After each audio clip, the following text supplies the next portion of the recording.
This will be available on the RTO9 website after today's session.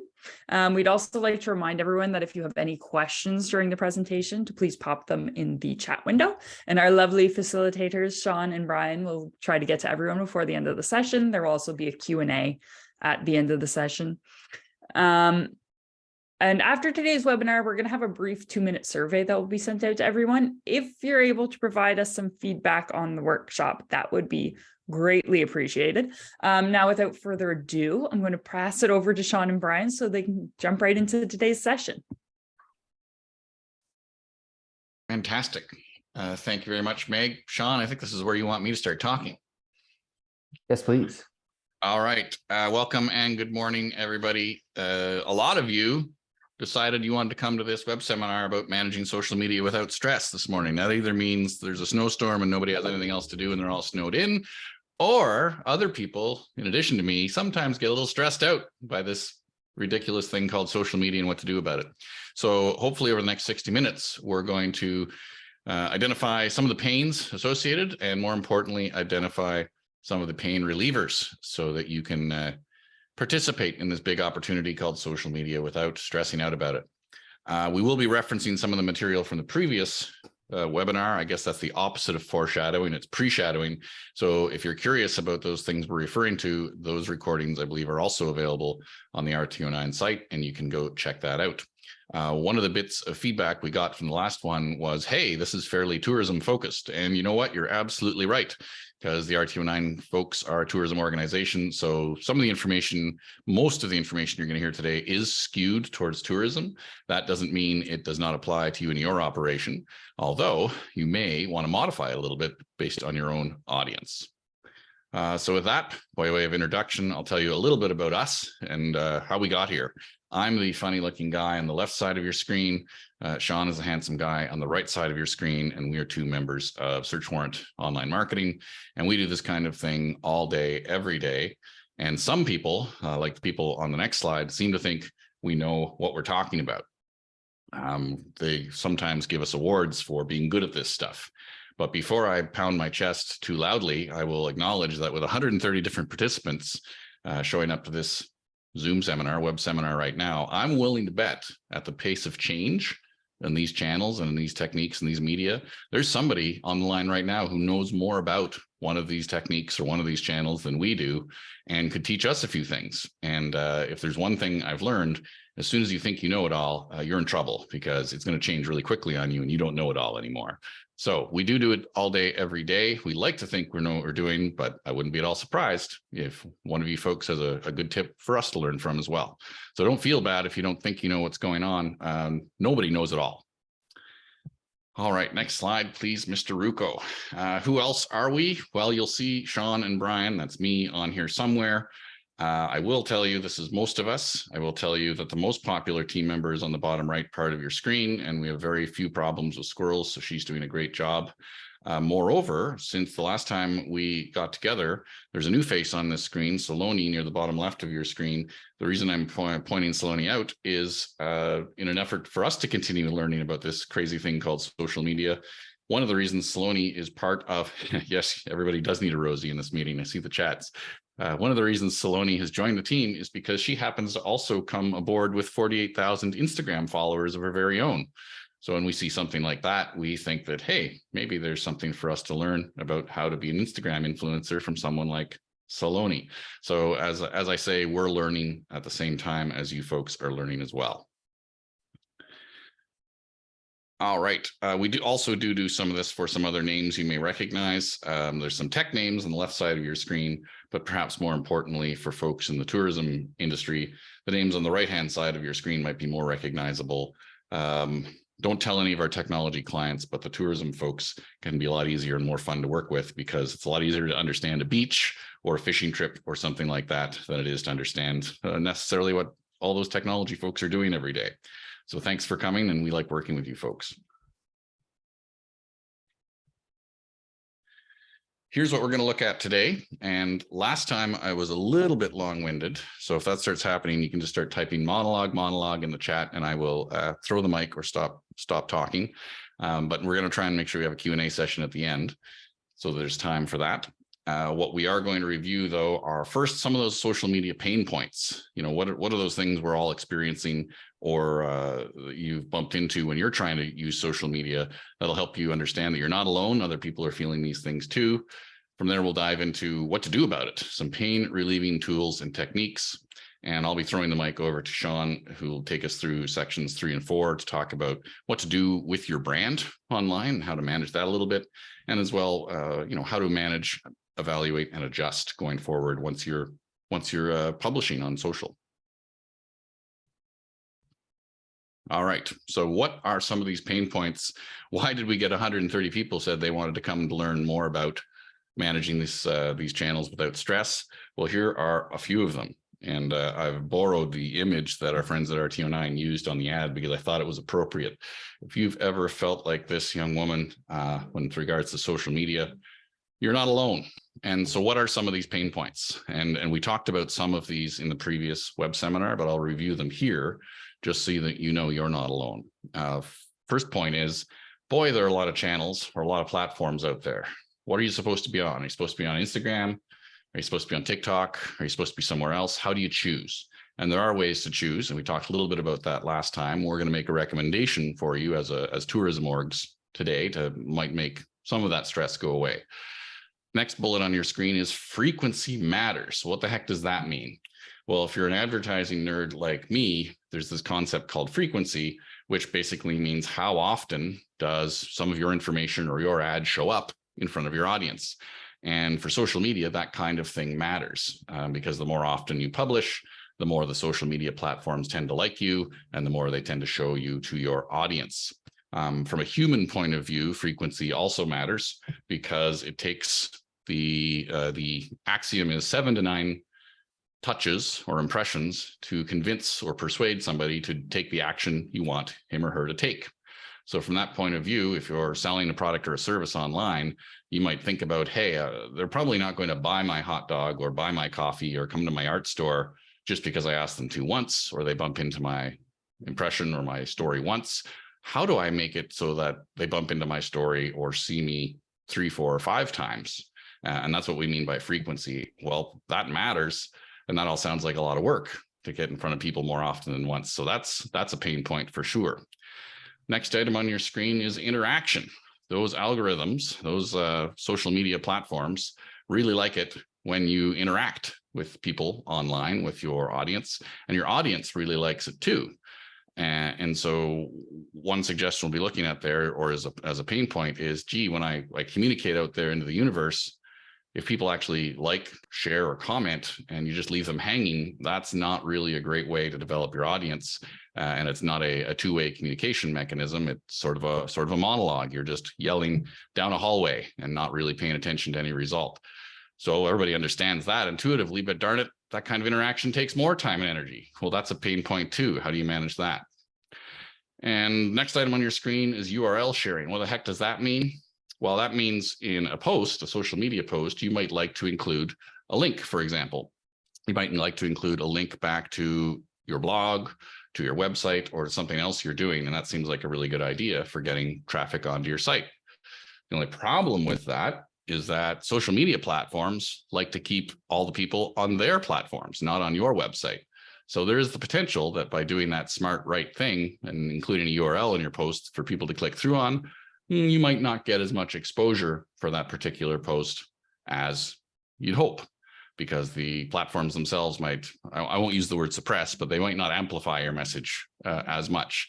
Well, that's a pain point too. And how do we manage that? And then last but not least, how do you know this social media thing is working? If you're going to put the time and energy into it, how do you know if you're winning? How do you know if you're losing? What should you do about it? Well, there's a pain point that needs addressing as well. And then the final point I'll make is, I'm guessing most people on this webinar already have a full-time job. And you're thinking, how do I fit this in? Well, what we're hoping to do is demonstrate that you could, by consolidating and being more efficient with your time, you might be able to just put this into a small chunk on your calendar to know you're taking care of business and social, and it's not blowing a big hole in your calendar or blowing a big hole in your work life. That's the whole idea behind how do we do it without stressing out.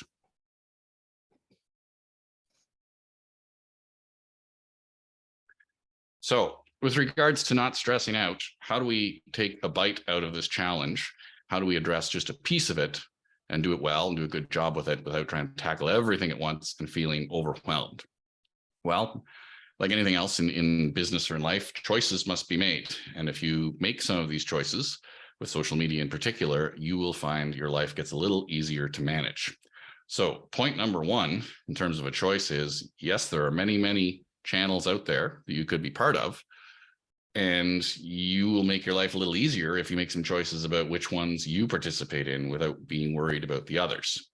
So I'm going to make a bold statement and suggest that if you're actually a tourism operator and you want to start somewhere and not worry about being everywhere, the places I would suggest you start are GMB stands for Google My Business, which is the middle icon on your screen. And then the other ones you're probably also familiar with, Facebook's at the top and Instagram at the bottom.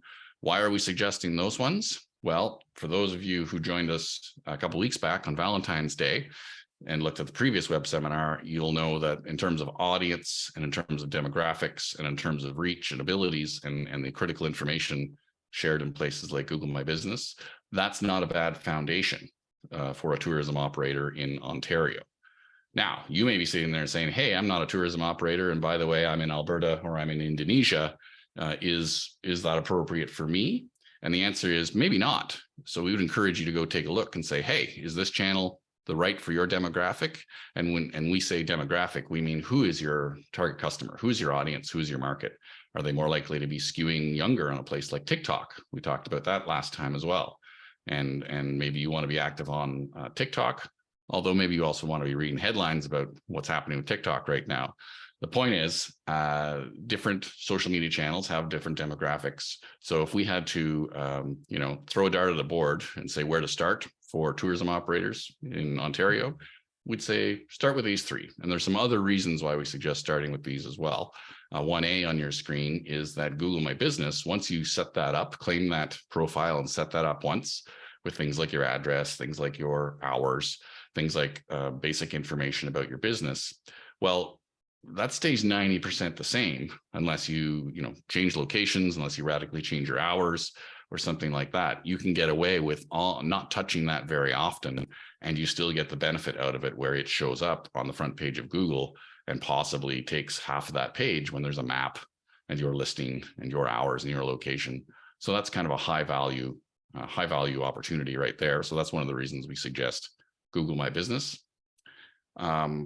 Part 2 on your screen is we talked about frequency being a pain point. Well, we're going to show you a little later today that there are ways for you to increase that frequency, ways for you to be present more often without you being physically present, meaning you don't need to be sitting down at your keyboard every single time you go to communicate. You can go ahead and address the rest of your full-time job. So we're going to be talking about some techniques in the future slides about how you can do that with frequency. Part 3 is choosing a time to reply. Well, we mentioned on the previous slide that interaction is key. And if you succeed in getting somebody's attention and they want to interact with you, we shouldn't leave them hanging. That would be like a phone that doesn't get answered, or ignoring somebody that walks into your store or your location. None of us want to do that. So in an effort to avoid that, how do you manage those responses? Well, it's a bit onerous to think that you're going to respond instantly every time somebody gives you a like or a follow or something, because you've got that full-time job we mentioned. So instead, choose a time each week where you say, and this applies to your publishing and your social media itself, choose a time throughout your week or even in your month, depending what you can manage, where you're going to do it, and block it off in your calendar. That way you can't get out of it and can't procrastinate and go get coffee. If you put it on your calendar, it's more likely to happen. By the way, coffee goes really well with social media. I've got mine for sure. It helps. And so number 3 is choose that time to reply as well. It might be a separate time than when you do all your publishing and your social media work. It could be the same time. The important part is you've actually put on your calendar, hey, here's when I'm going to get back to people or check for responses. I can tell you personally, from my own experience, it's quite embarrassing to realize 3 months later, somebody has reached out to you and said, hey, I'd really like to work with you, or I'd like to know more about your business. And you realize you left them hanging. So if you choose a time to reply and throw that on your calendar and keep it there every week, that'll help you avoid some of those issues. Part 4, be selective about when you link out. What the heck does that mean? That's addressing the URLs sharing we mentioned in the previous slide, which is, hey, shouldn't I always include a link back to my website in my social media posts?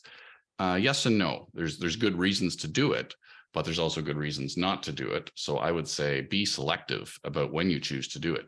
Is there a real value for you for getting a visitor from that post onto your site? You know, are you holding a sale where they need to get the coupon on your site, or are you actually trying to remarket to those visitors? You're making a list of people that come to your site and then advertising to them after the fact. Well, then in that case, yeah, you might want to include a link. But if you're not doing those kind of things, then you might get more reach by not including a link on your social media post. So the takeaway there is just be selective. And number 5 addresses the pain point of, holy cow, how do I know this thing is working? Well, there's a lot of ways to measure it, and Sean's going to take a look at some of that with us later. But the long story short of it would be, if all those groovy numbers that they let you see, your impressions, your clicks, your shares, all of that is going up and climbing, your social media efforts are working. And I'll give you an example of what I mean by that. If anyone here has ever bought a radio spot, or if anyone here has ever bought a magazine or a newspaper ad, well, you've put a bunch of time into making that spot, and then you put money into making that spot. And then what happens? Well, the spot goes out, the ad gets published, or the radio spot hits the air.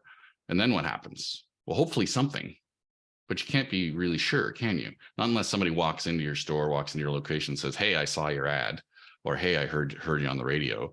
So the reason I'm bringing this up is by way of comparison. It's with traditional media, it's quite challenging to sometimes know what's working and how it's working. At least with social media online, you're getting some direct feedback for how many impressions or clicks or shares you're getting with your activities. And as long as that number is going up, then I think it's working, especially when you compare it to the price or the potential investment of buying a radio spot or a magazine ad. You know, there's the possibility that aside from your time, which we're trying to limit today, there's the possibility that aside from your time, you haven't had to invest very much money in this at all. So there's those potential benefits as well.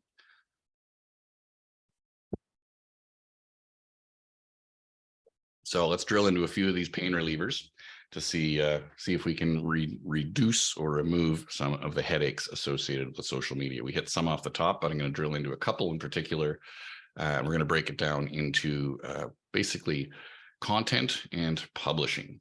So here's some suggestions for content pain relief with your social media. And what do I mean when I say content? Well, to get attention online, social media, you've got to publish something.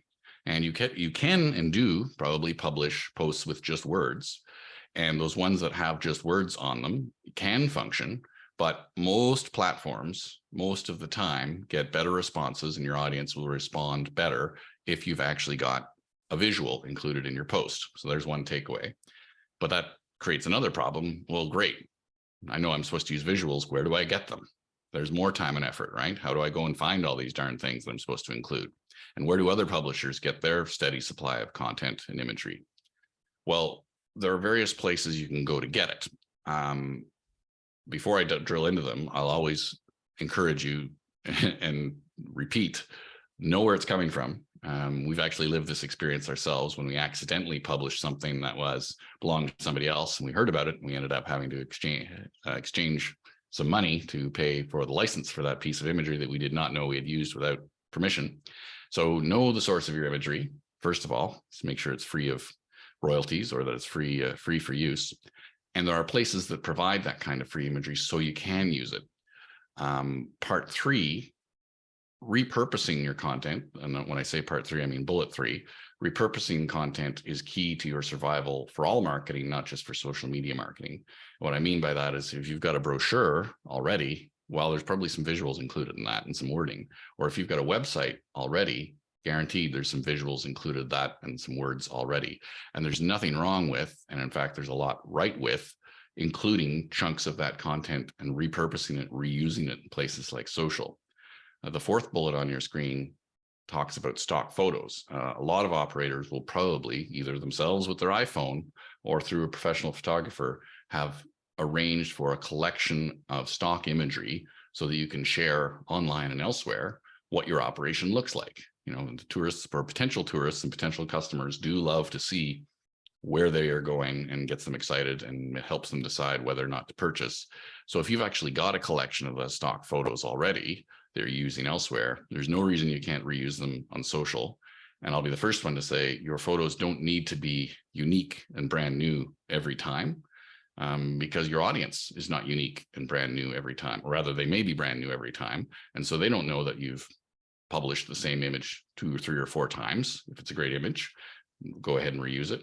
And guess what? Even if they do recognize the image, well, that's a good thing. That's a brand experience where they recognize that image and go, hey, I liked that image last time. And there it is again. Maybe I should give those folks a call. So all that to say, don't be shy to reuse your own content in your own materials. If you've already invested to develop it and it's good, you should get the most out of it that you can. Now, what's the final bullet in this image on your screen? It's an image library. It's one that we use. There's lots of them out there. This one's called Shutterstock. And for a fee, you can access however many images you want per month or per year. There's different fee levels for accessing different amounts of imagery. So that is an option for content pain relief. If you don't have any of your own stock images, you haven't taken any pictures of your own operation with your iPhone or your Samsung that you could use, well, you could access a stock library of imagery that's appropriate as well. So that's some content pain relief, but I'll give you foreshadowing. You're going to get better suggestions in a couple slides. Now, what about content and design pain relief? Well, what you're seeing on screen right now is a screenshot from a tool called Canva, and people in the industry probably bumped into it or heard about it. You may already be using it. We've recently switched to this one, and I promise you this is not a Canva commercial today, but I will tell you that happens to be how we do a lot of our social media work. And if it's working for you folks, I'm seeing some strong love in the chat for Canva. And perhaps one of the reasons for that strong love is it's bringing a bunch of the pain relief together in one spot for you. So one thing I'll point out here is there's all kinds of imagery for free available to you in this tool. So you wouldn't need to go and license an image library or raid your own collection if you didn't want to. If you had a tool like a Canva, you could go in and grab pictures that are appropriate from it. Similarly, on the left-hand side of your screen, you'll see a menu that talks about templates, a couple different places. Well, templates are the key to survival for a lot of marketers and a lot of businesses. If you build something good once, don't remake the wheel every time, make it a template. And that saves you a lot of time and energy as well. And a tool like Canva lets you build those kind of templates. And it's also letting you choose free photos that might be appropriate for your operation. And that's a big time saver if you put that all in one place.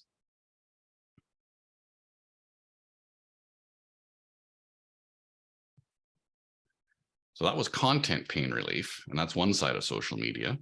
What about publishing pain relief? And what I mean by that is after you've designed these great posts, you've got your words right, you've got your hashtags right, like we talked about last time, you even got some nice imagery. Well, now you still got to get it out there. And if anyone's ever tried to do this on 3, 4, or 5 social media platforms at once, that's a pain. And your 10-minute job becomes a 2-hour job if you're logging in and out of each and every one of these platforms. Well, I've got good news for you. There are tools out there that bring all of that together into one spot. And there's 2 screenshots on your screen right now from 2 such tools. The one on the top is Canva again, and the one on the below it is called Hootsuite, but there are many others. And the reason we're pointing it out is these can be called aggregation tools. It's a big word for a simple concept. What it's doing, any of these tools, is they let you bring your different social media platforms together all in one place.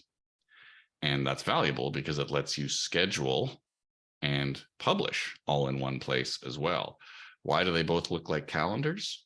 Well, because they are calendars, and you can literally see some of the things that we have scheduled and what's come out for our social media planning, and putting it all in one place, and you can organize it, see when you're going to do it, see what's designed, see even if it's been approved, and you can put it all there and schedule it for when you want it to be published. Remember we talked about frequency a little earlier? Well, this is the technique or the trick for increasing your frequency, increasing the number of times you're in front of your audience without you being physically present at the keyboard. In that 1 hour a week or whatever time you decide to devote to your social media, you could plan, schedule, put this all together, And once all of your social media accounts are linked here, it'll publish right when you tell it to. You can even set different times for different social media platforms. One pain point I will acknowledge, linking all of your accounts up here is a bit of a pain the first time around, but once you've connected them, then you get the benefit each time of having all your platforms available in one place. You don't need to log in and out of every platform every time. You get to schedule your posts for whenever you want them to go out.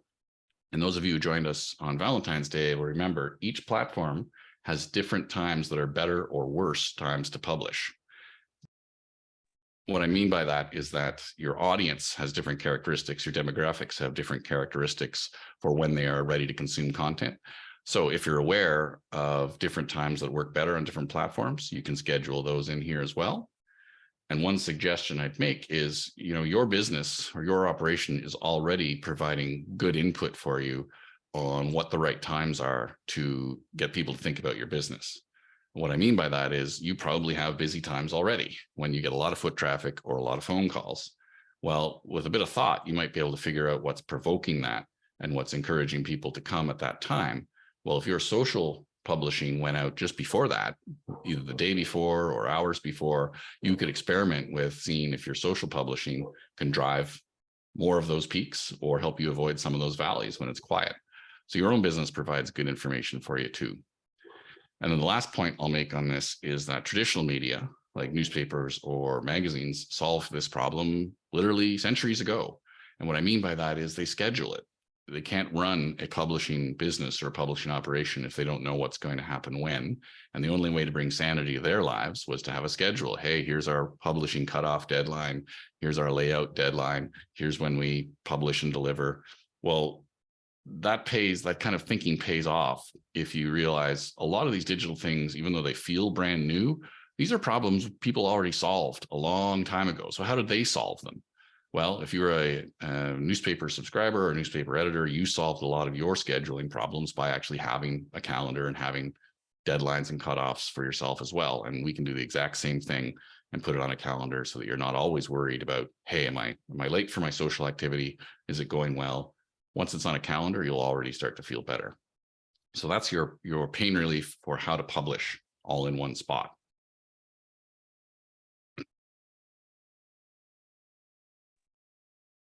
Now, I promised you would get a little bit better still. What if you didn't need to go to a stock photo library or go to your own images? What if you didn't need to have a separate calendar schedule application? And what if you could publish all in one place as well? And again, I promise this is not meant to be a Canva commercial, but these tools are getting to this level of sophistication that they're going to let you do that all in one place. And Canva does exactly that. So the first bullet on your screen, the design, it lets you grab all those templates and designs and imagery for free and quickly. It lets you schedule. You saw the calendar on the previous screen. You can choose what days and when your publishing or your posts are going to go out on different platforms. And it actually does the publishing for you as well. On your screen, you'll see Canva in the background, and you'll see one of our most recent social media posts in the foreground.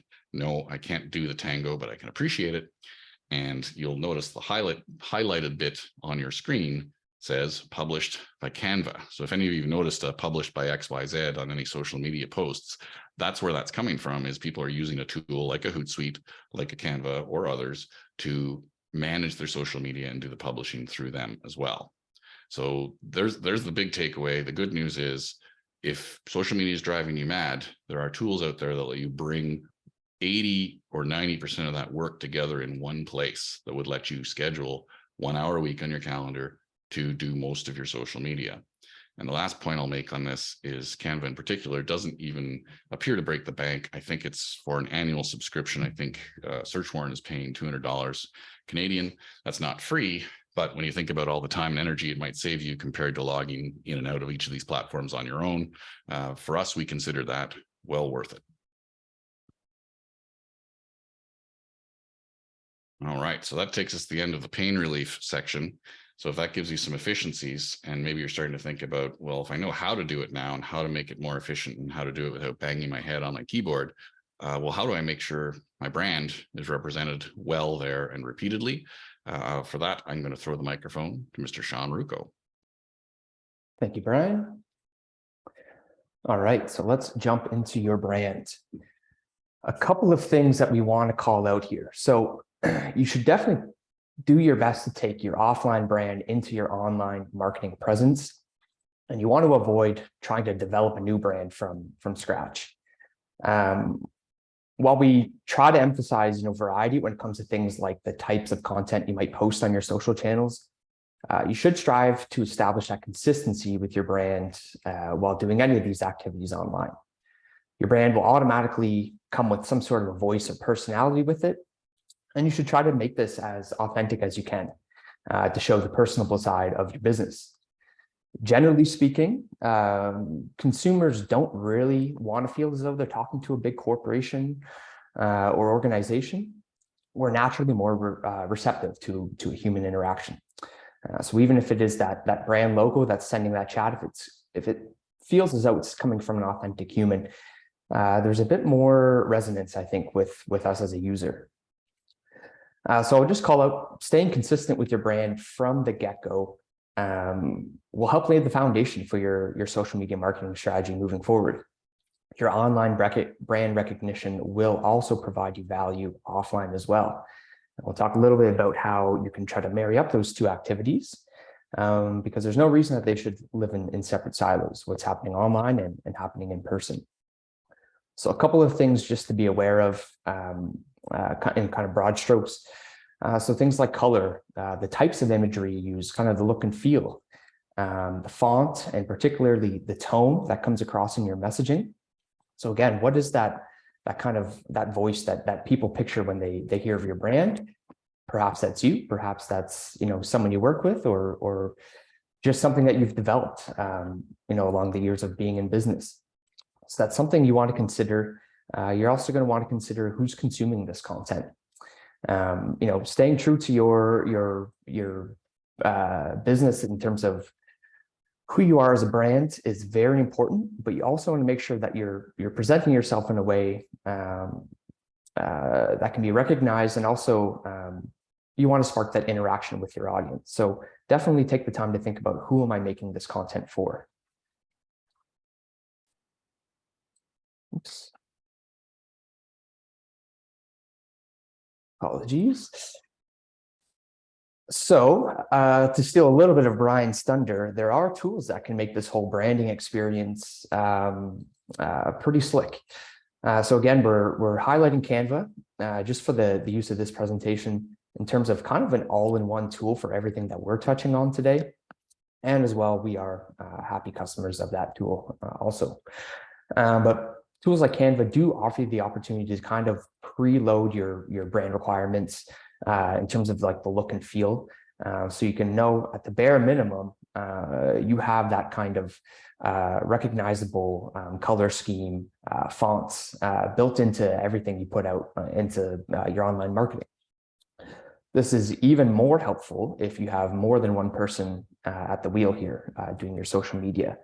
So if you can be sure that all of this is kind of preset in terms of the types of hashtags that we use, the types of color schemes in our photos, you might feel a little more comfortable having someone else go in and create some of this brand activity for your business as well. So when you're confident that you're able to take your offline brand into the online world, you've selected your platforms, you have a good idea of the best types of content to post, the times of day, things like that. You're going to want to ask yourself the question of, how do I know if this is working, and how can I make this better if it's not working to my level of satisfaction? So let's take a look at how to evaluate and adjust. Okay. So every business is going to have different needs and desires from their social media marketing. But at the very, very kind of broad 20,000-foot view, you could ask yourself these two questions. Is your community growing, and is your community engaging? So is your community growing? If your time is limited, which it likely is for something like social media marketing, you want to try to avoid going down the rabbit hole of the endless metrics and numbers that are going to be presented to you inside of any one of these platforms.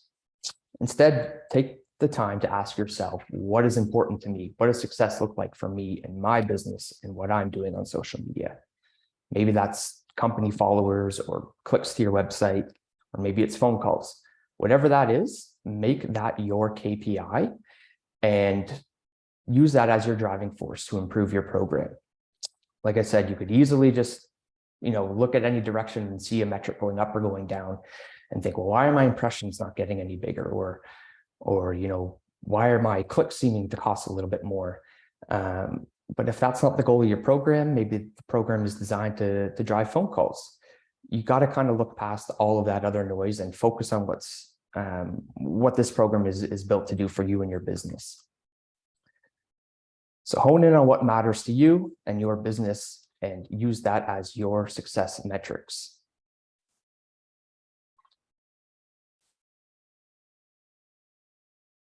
All right, so not every post will be a grand slam.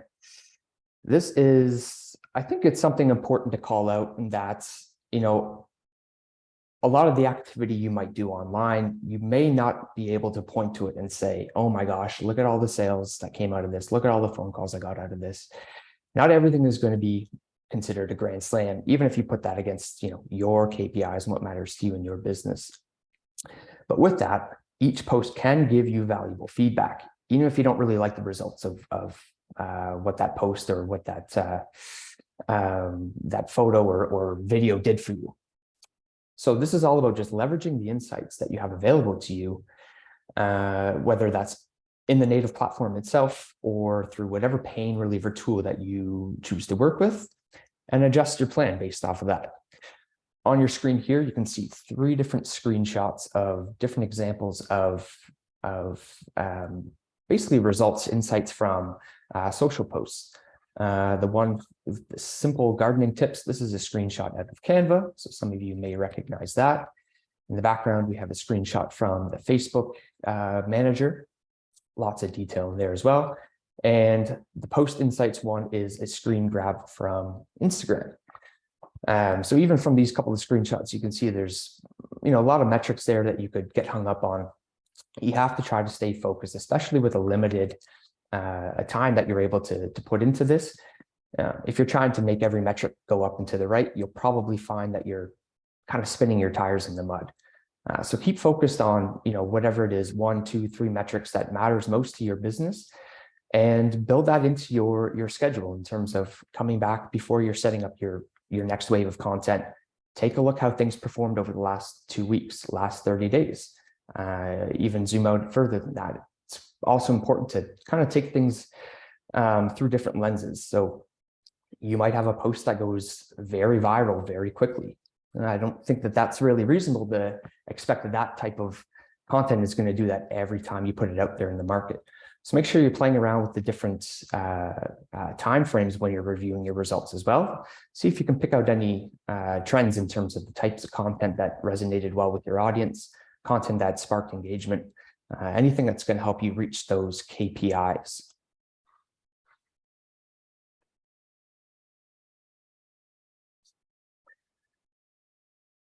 All right. So we talked about, doing your homework before going to market with your social media marketing plan, figuring out what platforms are going to matter to you, coming up with a schedule, a third-party tool if that's going to help you get to where you need to be. That's all really good to do on day 0. But as soon as you hit day 1 and you are, putting your content out there, you're going to have to kind of adapt to the build it while you fly it model. What I mean by this is certainly putting your best foot forward on day 1. But as we saw in the previous slides, there's going to be a lot of information, a lot of feedback that's provided to you from these platforms, which is really, really valuable. And this is feedback that a lot of traditional marketing doesn't have available to advertisers, particularly not on this type of feedback cycle in terms of, you can put something out into market in the morning and within a few hours, you can see, how many people have seen that, how many people have clicked on that, how many people are ignoring that message. All those types of indicators, whether they're good or bad in terms of your KPIs, they're going to give you feedback into what's working and what's not working. So definitely don't ignore that type of feedback in there, even if it's not feedback you want to see, it's all valuable. And, these presentations have been focused on the free aspect of social media marketing. So, use that learning as you kind of develop your plan and as you try to make your plan improve along the way. Use that data that's available to you and make decisions based off of those results. So a couple of questions to ask yourself while you're going through this process is, what kind of content is my audience responding to? Maybe it's videos, maybe it's polls or competitions, maybe it's a funny meme that I put up once a week. Pay attention to those types of content that are driving lots of engagement, getting lots of eyes on your pieces, lots of eyes to your company page. And as well, keep an eye on what's not performing well. Something that maybe you would imagine this video doing really, really well, and you stick it out there in the market, and you can notice that people are skipping through it or not clicking through to your website or following that call to action. Take that learning with you and adjust your plan moving forward off of that. The content that you might think is going to resonate most with your audience may not actually be what works. So that's kind of the benefit of this tactic, is that immediate feedback cycle that we have, and we're able to build that into our plan moving forward for the next day and the next day. Number 2, does your content schedule still make sense? We've looked at endless stats and metrics around what platforms are best and the times of day that are best to post on particular platforms. But at the end of the day, it's really going to come down to you and your audience and how they're resonated with the content that you're putting out there. So just because that schedule makes sense on day one for Facebook and Instagram, it doesn't mean it's going to make sense for the next 6 months or even 6 weeks. So make sure you are constantly, as part of that review cycle, going back to see what days of the week were really popular for me, what days of the week drove the most engagement for me and my business. And maybe that's how you can start to alter your plan moving forward too, to make sure you're maximizing the amount of reach that you can get on everything you're doing with your online marketing. Number 3, I think this is an important one that sometimes is overlooked. I think it's doubly important for folks, a lot of folks that be on the phone this morning in terms of some small business owners and tourism operators, increasing that interaction with your audience. It's okay to seek feedback offline as well. We see a lot of folks who would put together these marketing plans where it's like, if you reference this certain post that we put out on our Facebook, with a coupon code, bring that into the store to redeem it for a 5% off, something like that. Or, if you make a purchase in store, leaving a review on Google My Business, offering some sort of incentive there. That's a great way to, get firsthand research into what is your audience seeing online. Is anyone finding me through my Facebook channel? Did this person hear about my promotion through an Instagram post that I put up this week? I think that's, an important bit of feedback that we can take from your brick and mortar location and try to emphasize that through what's working in your online presence as well.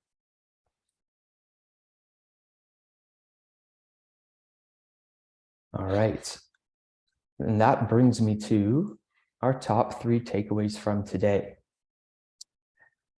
So number 1, and I think this is a big one that Brian hit on towards the top, is consolidate that work into fewer places and less effort. There are tools out there to try to make this easier, to help lessen that load, especially if you're a one-man, one-woman shop. Take advantage of those. There's free ones out there as well. I stuck a few of the tools that we've worked with over the past few years into the chat. I'll make sure to include those in our follow-up email as well.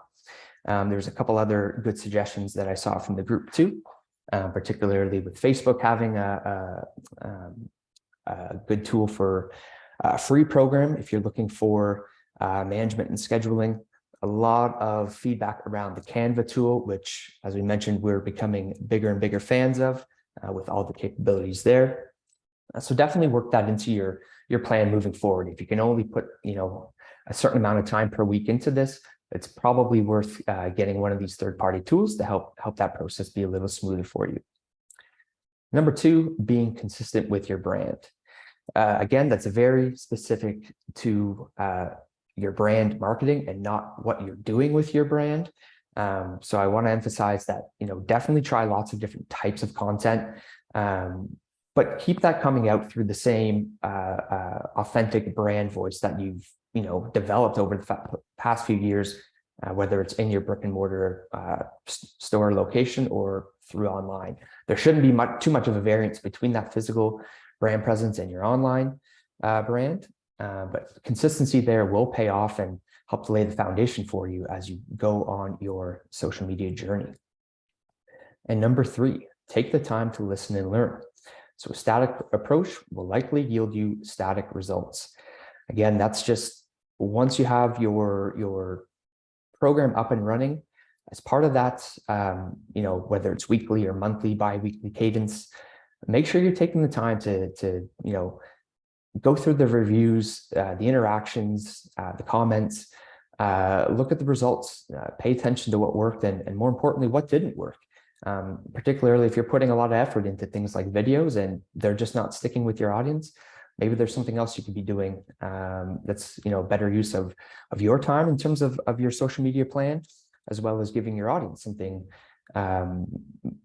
something that they can resonate with a little stronger. So definitely pay attention to that.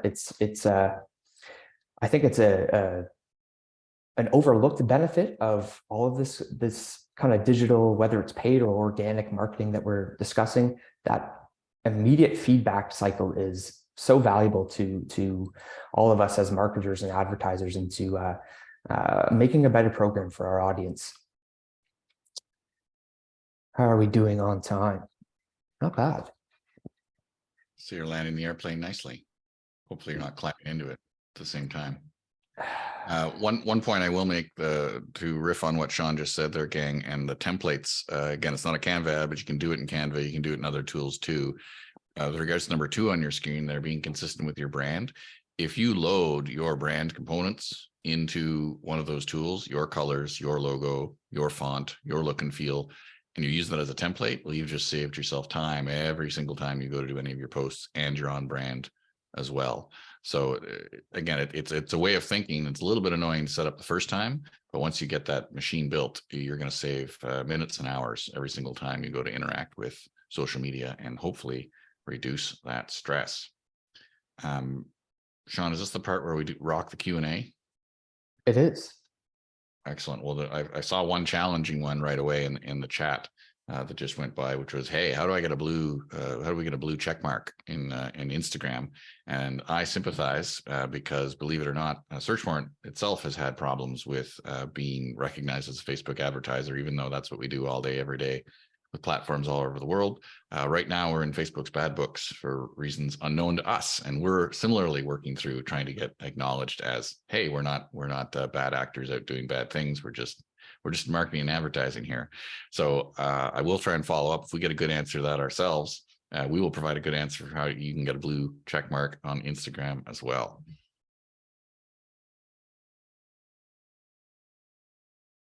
I also see a question here, I think, Sean, from Nancy with regards to RTO stock photos.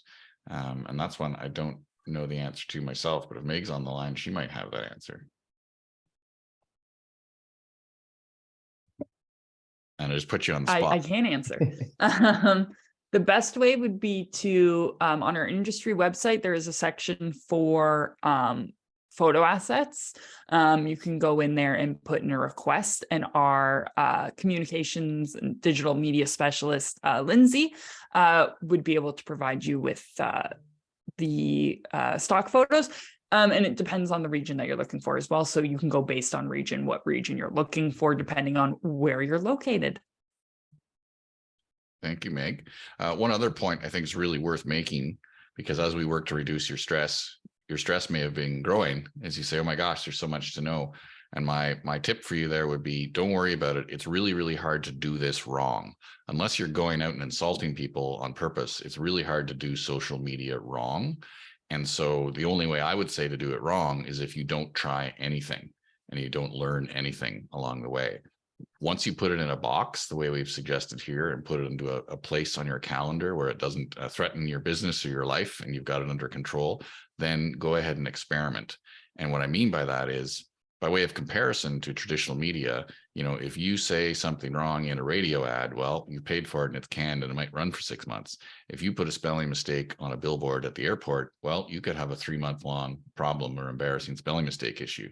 But one of the beautiful bits about digital is you can try and learn live and get that kind of feedback Sean's talking about and say, hey, this really worked, or hey, apparently nobody liked that color background. Well, I won't try that one again. And you can learn relatively quickly. And one of the biggest stress relievers there is don't be afraid to try things, because it's fairly hard to do it wrong.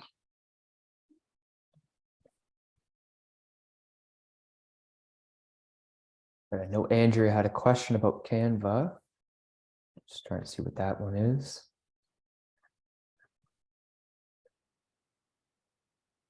Has anyone here on the line had a wildly successful viral post? Just always curious. Sometimes it could be, I don't know, a picture of a melting snowman that just gets millions of views and we have no explanation for it. Well, one, I can't share the specific post with you because it's under non-disclosure, but I will share the psychology behind it, which is a little weird. But the psychology goes like this: is if you've seen any of your own personal social media profiles and you publish, you know, your best vacation day, your best dinner, your amazing dog, your amazing family, well, your close friends and family will give you a couple likes and maybe some comments. But if you go on your own personal social media and publish, gee, everybody, I'm having a really tough day today, and here's why, you might be really surprised how many people come out of the woodwork to give you some support, some love, and some sympathy.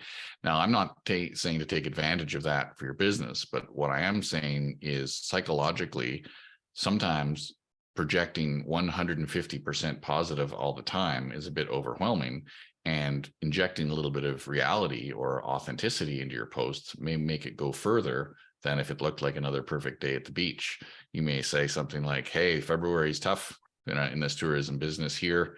We're really looking forward to seeing you folks again, you know, come launch day on whatever day that is, that kind of thing. In my experience, sometimes being a bit more authentic or a bit more real with some of the challenging parts of life, and not just projecting a perfect picture all the time, goes a lot further in terms of going viral and getting reactions and comments.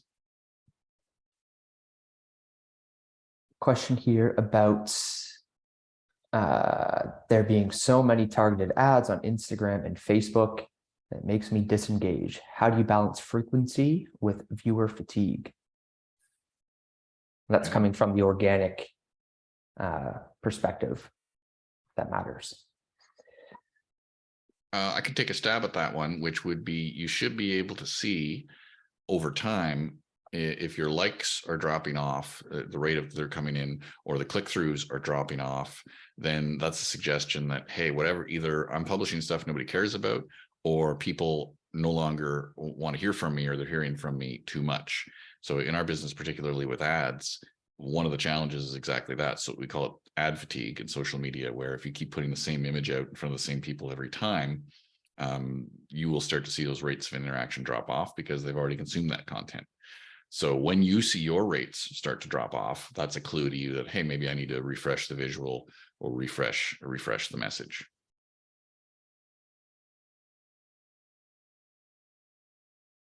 How exactly do hashtags work? Well, I can take a stab at it, which is it's kind of an indexing technique or lever on social media platforms that lets you find similar topics.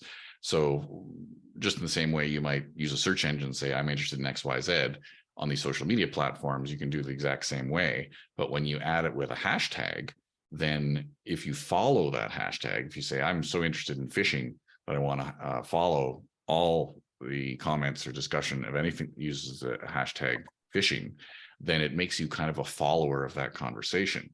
Well, similarly, if you are interested in people who, I'll make something up, are really into snowmobiling in your part of the world, that's a hashtag you could use. You could use snowmobiling in the text in your posts, throw a hashtag in front of it, and then people out there who actually follow that topic because they're interested in it are much more likely to see your post, or if they're following that thread, we would say, following that hashtag topic in their social media, they would see your post in a much more likely fashion. Now, I did just get some feedback from Saloni, who's in a position to know that hashtags are less popular in Facebook than they used to be, because people don't really use them to navigate that way anymore. But in other places, like Insta or LinkedIn, they're still quite popular. And so the long story short on them is it helps you put your message on topic in front of people who are interested in that topic if you're publishing using hashtags that they like or follow. I hope I'm answering that clearly. Oh, speaking of following, that gives me another good tip, which is I saw some comments go by earlier about, hey, what's the value of a like, or for that matter, what's the value of a follow? And the beautiful part about that is, as soon as somebody interacts with your social posts through a like or follow or reshare, they're much more likely to see your next one and to see your future ones. So if you combine that fact with the frequency we talked about at the beginning, that you're probably going to need 2, 3, or 4 touches, we would say in the industry, or impressions, for people to be persuaded consciously or subconsciously to pick up the phone or walk into your store or learn more about you. That's really handy for driving that kind of frequency and increasing it, because if you can get those likes, if you can get those shares, you can get them to interact in any way, the platform sees that and is much more likely to present your content to the same person repeatedly. So followers, we actually have some clients who run programs exclusively to try and get more followers on a particular platform, because when you're done, if you've gotten, let's say you've got 100 followers now, well, that's an audience of 100 people who've put their hands up and says, hey, I'm interested in that topic, I'm interested in that business, and you can, for free, continue to talk to those people. And that's kind of valuable over time.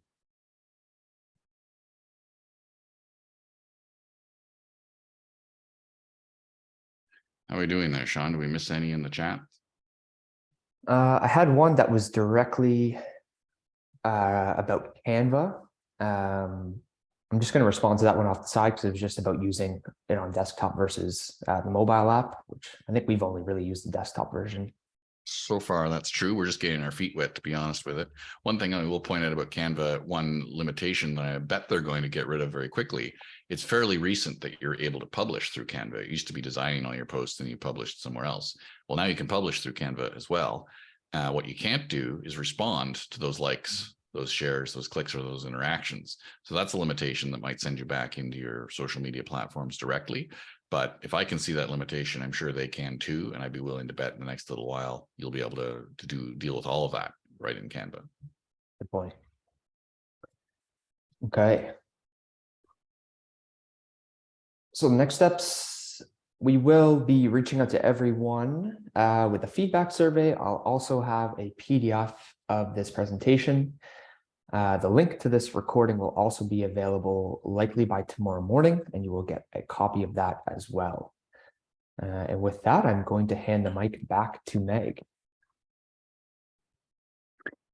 Thanks, guys. So that was an awesome presentation. I'm sure that there's lots of typing. Everyone's thinking of all the things that they're going to have to do now to get caught up on social media.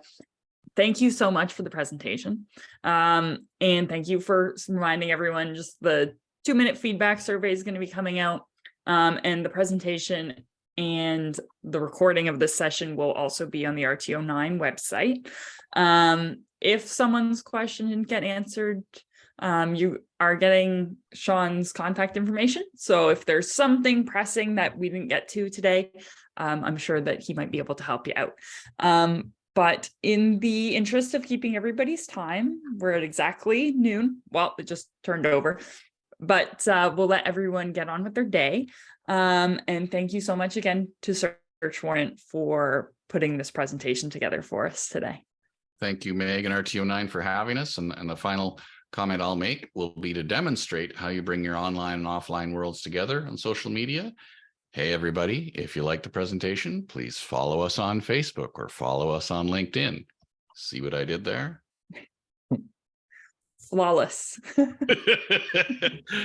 Thanks very much. It was lots of fun, and we always get great questions. Perfect. Thank you so much again. Have a great day, everybody. Thank you.